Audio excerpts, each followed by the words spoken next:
Well, I'm glad some woman in this crowd loves me. Well, thank you, Jill. I'm honored to welcome all of you to the White House, especially our distinguished guest, the First Lady. I'm going to go down and say hi.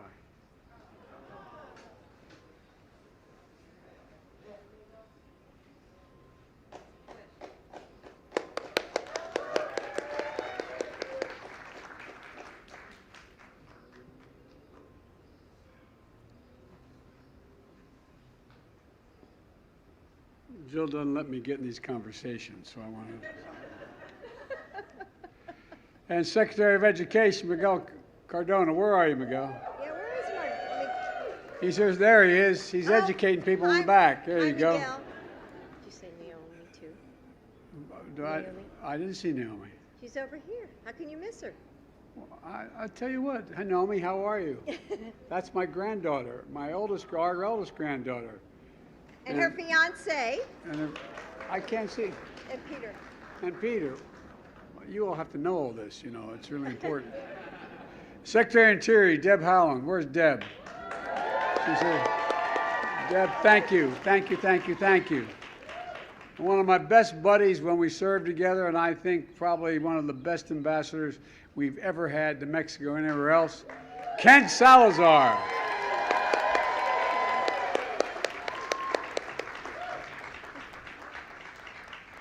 Madam First Lady, we were campaigning, this is off script here, I know, but we were campaigning when I was seeking the vice presidency with President Obama. And we were in eastern Colorado. And we were about to walk out, and we were at a beautiful renovated railroad station, and a railroad that no longer functioned as an interstate railroad. But it was magnificent. And he kept telling me, he said, "No, look, Joe, there's a couple thousand people across the track."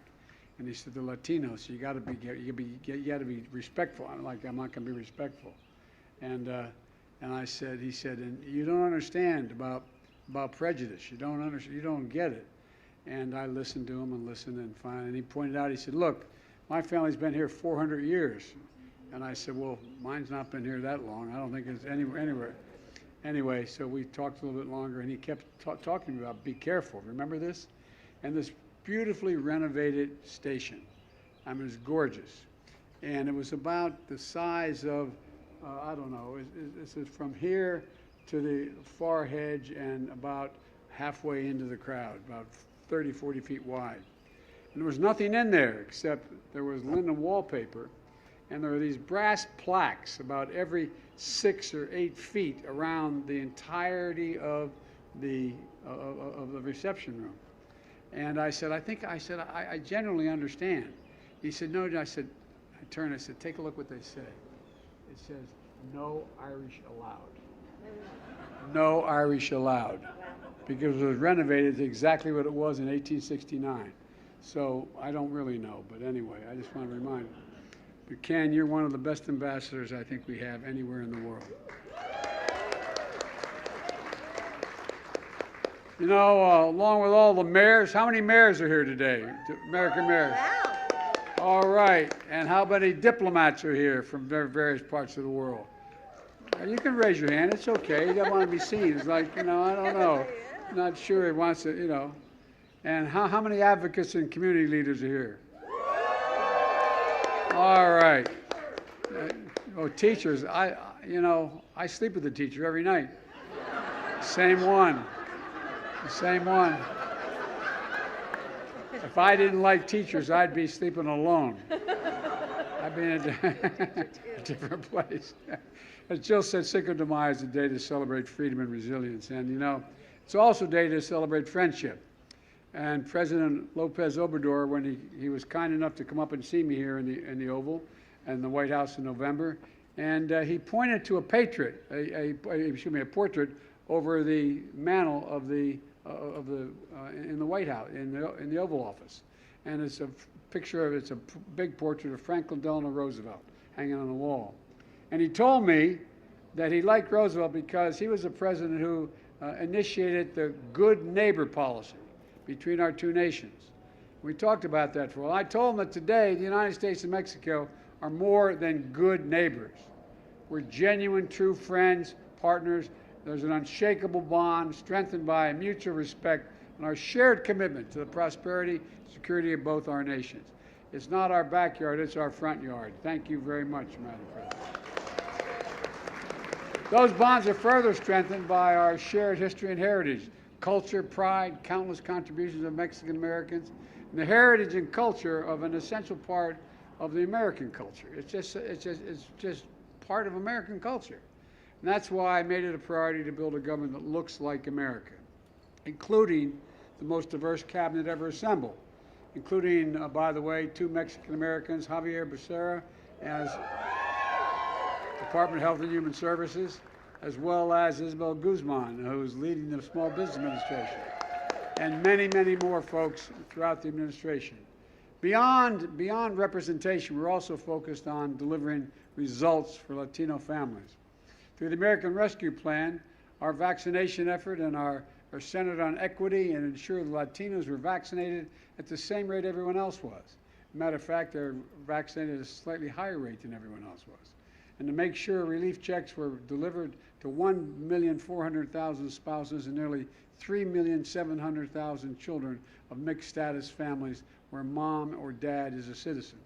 Because every family deserves food on the table, a roof over their head, and a little breathing room. We cut the Latino child poverty rate by an estimated 40% because of the child tax credit. And we surged funding to community health centers, which disproportionately serve Latino communities. And by the way, I met last week at the White House with 5 incredible Latino entrepreneurs. They're part of an amazing story, a boom of new small businesses in America. In America today, there are more new small businesses being created and small business creation, more jobs than ever before. And Latino entrepreneurs are leading the way, starting new businesses last year at the fastest rate in more than a decade, 23% faster than the pre-pandemic levels. The reason I mention this is a big deal. The prosperity and jobs for Latino communities affects everybody, and we're working to fix our immigration system as well. As I said, it's important. As I said in my State of the Union address, we can secure our borders and keep lit the torch of liberty. On my first day in office, I sent an immigration bill to Congress that would provide a pathway to citizenship for immigrants contributing to our economy. We are an immigrant nation. I mean, we say that, but people act like they don't believe it. We are an immigrant nation, and that is our strength. That is our strength. But if Congress won't act on the broader reform, let's pass the bills that have bipartisan support for dreamers and those temporary protected status farm workers, essential workers. Not only the right thing to do, but it's economically the smart thing to do as well. And most of all, we're going to continue to fight for the rights and opportunities and dignity of Mexican Americans and all Latinos in America. I might point out, and Jill and I talked about this, if we don't get smart in this country and the other team doesn't understand what's going on, 25 out of every 100 children in grades kindergarten through senior in high school speak Spanish. 25 out of every 100. It's overwhelming the interest not only of those kids, but of all Americans that we invest in the community. And we'll conquer and honor and lift up all those folks who, in fact, have gotten in the way. Mexican-American culture is a great contribution to America.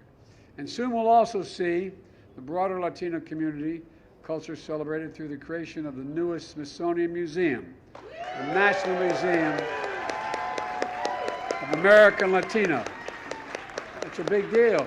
And I look forward to seeing it take its rightful place here in Washington to help share the remarkable stories and incredible contributions our Latinos have contributed to this nation, the entire Latino community. And for now, though, let's celebrate today. Let's celebrate today. And I just want you to know, I can't tell you how much we're looking forward to this day. I'm glad it held off. Thank you, God. But I hope you all have a good time today. And again, Madam First Lady, you're welcome here. And I want to take in and show you my office, too, if you'll come. Okay? I'll show you Franklin Roosevelt. Okay? Well, thank you all. God bless you, and may God protect our troops. Thank you. I'm gonna walk down and get her, okay?